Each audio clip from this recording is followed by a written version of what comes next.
Iran का next supreme leader कौन?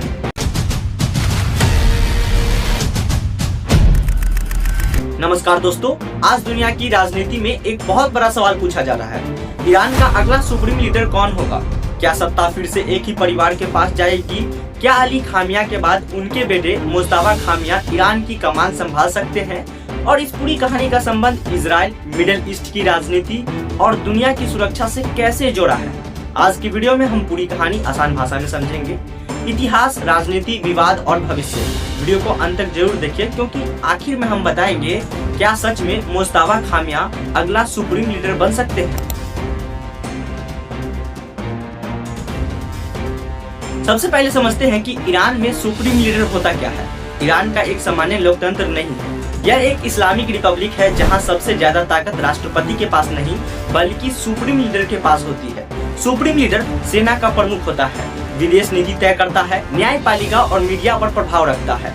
अंतिम राजनीतिक फैसला उसी का होता है, मतलब राष्ट्रपति सरकार चलाता है, लेकिन असली शक्ति सुप्रीम लीडर के पास होती है।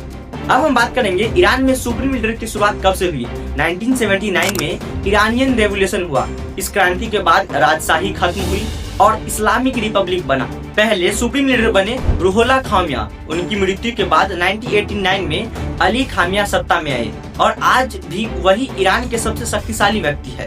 लेकिन अब उनकी उम्र 80+ हो चुकी है और इसी वजह से उत्तराधिकार की चर्चा तेज हो गई है। अब आते हैं सबसे महत्वपूर्ण व्यक्ति पर, मुज्तबा खामिया। ये अली खामिया के दूसरे बेटे हैं।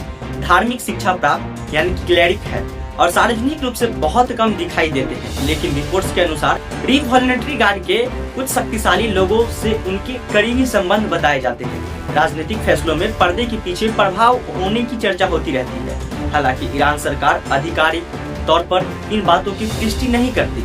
सबसे बड़ा विवाद यह है कि ईरान की क्रांति राजशाही खत्म करने के लिए हुई थी, लेकिन अगर पिता के बाद बेटा सत्ता में आता है तो लोग इसे नई राजशाही जैसा मान सकते हैं। आलोचकों का कहना है कि इससे लोकतांत्रिक प्रक्रिया कमजोर लगेगी, जनता में विरोध बढ़ सकता है।